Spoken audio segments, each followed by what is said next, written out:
History is a litany of battles fought. But what of the battles that were never joined? The ambushes never sprung? In the dark tapestry of the 31st millennium, fate is not a river but a razor's edge. A single breath, a whispered word, a moment's hesitation, these are the fulcrums upon which galaxies burn or are saved. We are taught that the Horus heresy was inevitable, a grand tragedy orchestrated by dark gods. But what if it wasn't? We now examine the ghost of one such moment, the ambush that never was. As you see here, the Imperial Aquila, the very symbol of the Great Crusade, is drowned in a tide of anathema purple, the color of pride, perfection, and excess. This corrupting influence spills not onto a battlefield, but a hololithic command grid, drowning pure strategy in mortal sin.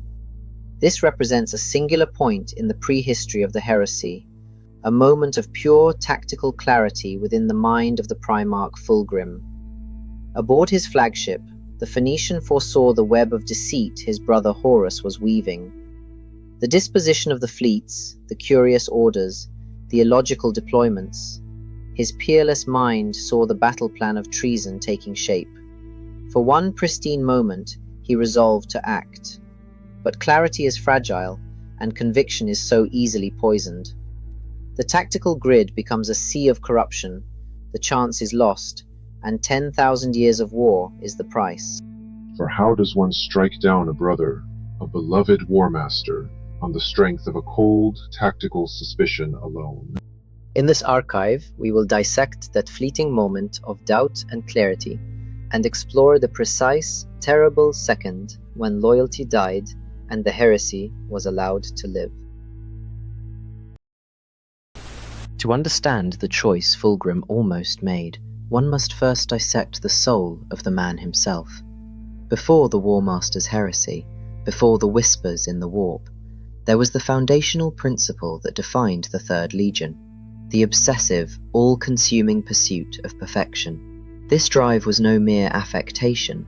It was a crusade born from the ash and toxic toil of Chemos, a dying world he had single-handedly revitalized. Flawless execution in art, diplomacy, and war became his legion's creed, a standard against which all things, and all brothers, were measured. Yet this very obsession was a sickness. As the remembrancer Ostian Spelunc once recorded, Fulgrim was possessed of a divine dissatisfaction. This created a fatal vulnerability, a psychological void that no masterpiece or perfect victory could ever truly fill. It was a hunger for external validation, an emptiness that made him uniquely susceptible to the subtle whispers of excess, a flaw in the marble waiting for the right tool to strike. And so he stood, weapon systems of the pride of the Emperor, targeting a Warmaster he now saw as a grotesque failure of the perfect design. Loyalty warred with revulsion. In that singular moment, the fate of the galaxy was balanced on the edge of his aesthetic disgust. But a void craves a voice, and a flaw invites a master. Before the moment of ultimate decision, before a single shot was fired in the ambush that never was, there was a prophecy. On the dead world of Tarsus, a Xenos seer shattered the fragile peace of the Great Crusade with a single venomous accusation. The Eldar Farseer spoke of visions that had no place in the Emperor's light. He claimed the Warmaster, beloved Horus Lupercal, was not just wounded but damned, corrupted by a malefic blade and pledged to chaos. To Fulgrim, whose entire philosophy was built on the perfection of the imperial dream and the unshakable bond of brotherhood, this was the ultimate blasphemy. The truth was an imperfection, and so it was rejected with perfect violence. The alien delegation was slaughtered. As his legions scoured their worlds with virus bombs, the Phoenicians sought to erase the warning from history itself. But a truth once heard cannot be entirely unheard. The fire of extermination could cleanse worlds, but it could not cleanse a Primarch's mind. Deep within Fulgrim, beneath layers of pride and outrage, The alien words had planted a seed of doubt. It was a cold, gnawing splinter that would fester, demanding to be addressed, compelling him to seek out the Warmaster and see the truth for himself. The Farseer's warning was dismissed as Xenos lies, but the path to damnation had already been paved. On the world of Laer, a civilization dedicated to the worship of Slaanesh, the Emperor's children achieved one of their most perfect victories, and in the central fane, amidst opulent and obscene splendor, Fulgrim found his prize. It was a silver blade of impossible grace, humming with a subtle energy he mistook for masterful craftsmanship. He did not know it housed the bound essence of a greater demon. He saw only a perfect weapon for a perfect warrior. He took the blade, and in doing so, welcomed the parasite into his soul. The summons came from the Warmaster himself. A simple request for aid in the Isstvan system, yet it was a request that resonated with discord. The Eldar Seer's prophecy echoed in the silent chambers of Fulgrim's mind, a venomous whisper of betrayal that his pride had rejected, but his soul could not forget. He journeyed not as a confident ally, but as a troubled son, seeking to look his brother in the eye and see the truth for himself. Aboard the Pride of the Emperor, the Phoenician wrestled with a simple, terrifying question. Was his most beloved brother a victim, or had he become the monster the Xenos had foretold? The translation from the warp was flawless, a testament to the perfection of the Third Legion. But the sight that greeted them was a vision of madness.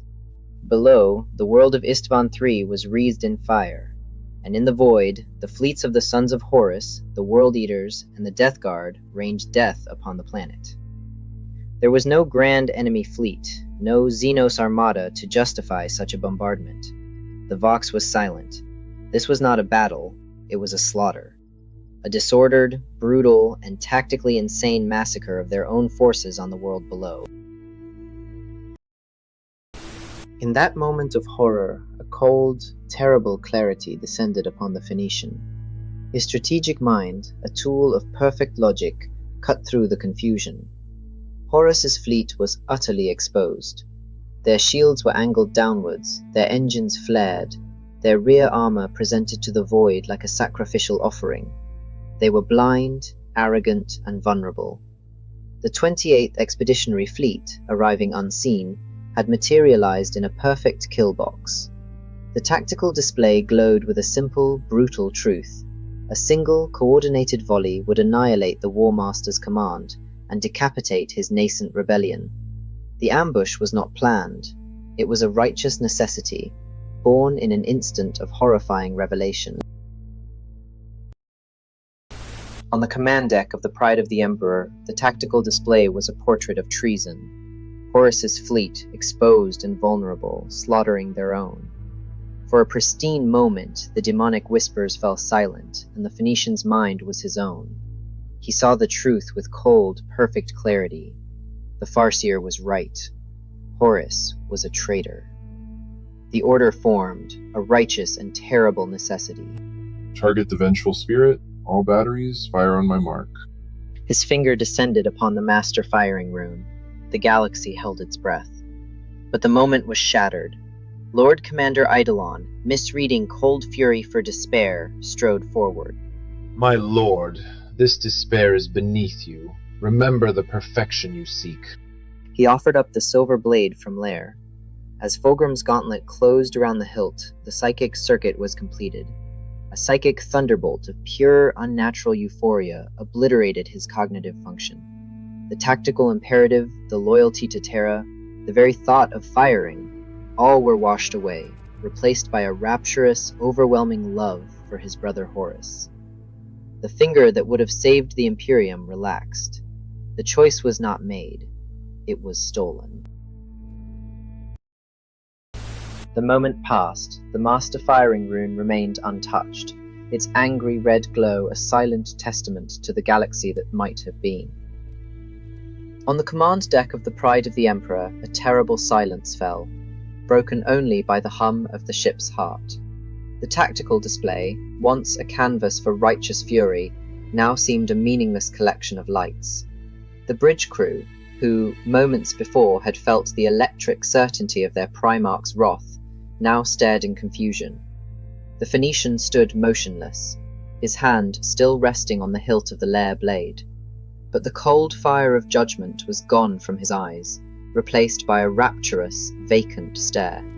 The Primarch was there, but Fulgrim was gone, his consciousness adrift on a psychic sea of bliss, his every rational faculty drowned by a single, overwhelming and utterly false emotion: love for his brother Horus. From that demonic reverie a new purpose bloomed. The voice that spoke was Fulgrim's, but the words were not his own. "Open a channel to the Vengeful Spirit," he commanded, his tone unnervingly serene. "No encryption. Let the galaxy bear witness." The Vox officer, trembling, complied. The image of the Warmaster flickered into life on the main screen, not as a target, but as a confessor. Horus Lupercal, his face a mask of concern, spoke first. "Brother, what has happened? Your fleet arrived unannounced. I feared the worst." Fulgrim smiled, a beatific, terrible expression. "I came to see the truth," he replied, his voice smooth as silk. "And I have seen it. I was blind, but now I see. I accept your invitation, brother. I am coming aboard." The parley was a Dark Sacrament. Aboard the Vengeful Spirit, Horus did not need to persuade. He needed only to welcome his brother home. He spoke of a grand betrayal, not his own, but the Emperor's. He painted a vision of a distant Terra, where their father sought to abandon his sons, to cast off the flesh of humanity and ascend to godhood alone. To a mind already broken and remade by the demon in the blade, the words were not poison, but revelation. Every doubt, every slight, every fear of inadequacy that had once plagued the Phoenician was now reframed as proof of the Warmaster's truth. The whispers from the Laer blade, still clutched in Fulgrim's hand, were no longer a temptation, but a chorus of affirmation. The choice was never made. It had been stolen on his own bridge, and this meeting was merely the signing of the soul's deed.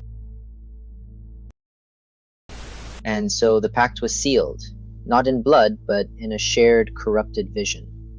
The Aquila of the Third Legion, so recently poised to defy the eye of Horus, was now fully entwined in its corrupting thorns. Fulgrim, the Phoenician, the perfect son, knelt before the Warmaster.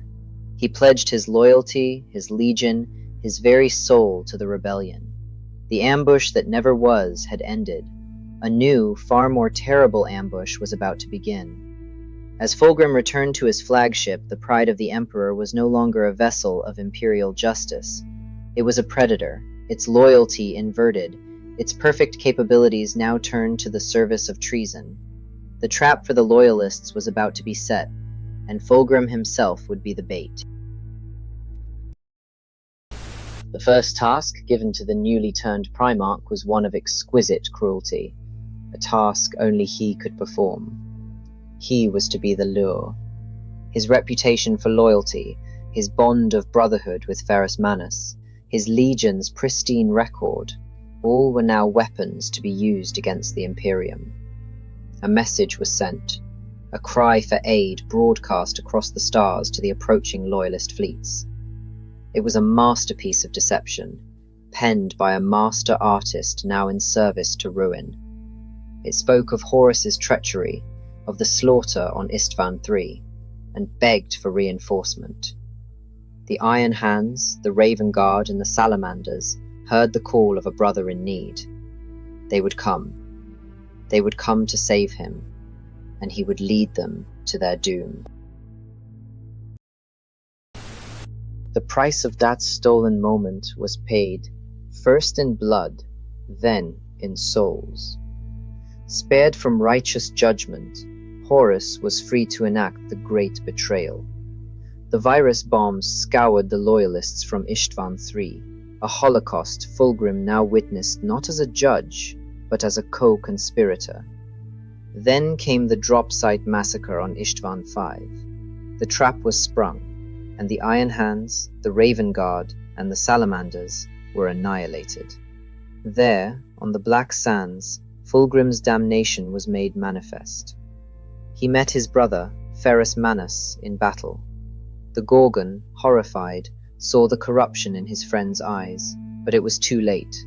Wielding the very blade that had poisoned his mind, Fulgrim struck down the brother he loved, his soul shattering as the demon within rejoiced.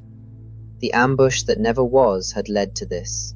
A loyal Primarch dead, his head taken as a trophy, and a traitor's soul fully surrendered to the darkness. And so we arrive at the final, terrible equation. The summation of our entire investigation, distilled into a single, damning epitaph. A galaxy burned for a single sword. The Great Heresy was never an inevitability. As we have seen, it was a sickness that survived its infancy by the narrowest of margins.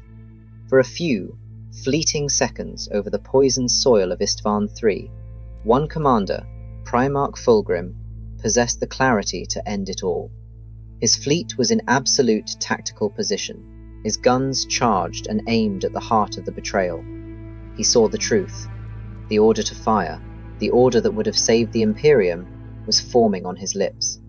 It was then undone, not by a traitor's cannonade, but by the casual, proud offering of a tainted blade. Lord Commander Eidolon, seeking to curry favour, presented the blade of the Laer, and in that moment, the sword's demonic whisper offered Fulgrim a different kind of perfection. The firing order died. 1 trillion souls would pay the price for that fleeting moment of lost clarity. This is the ultimate tragedy of the ambush that never was. The heresy was not a foregone conclusion, but a house of cards that could have been scattered by a single, righteous volley. An entire galaxy's damnation was purchased not by a grand strategy, but by a subordinate's vanity and a Primarch's momentary weakness.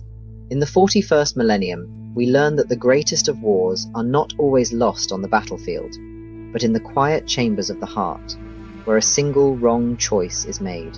This speculative archive record is now sealed. To ensure our work continues, subscribe to these archives and direct our auspecs in the comments below. What forgotten lore should we scan next?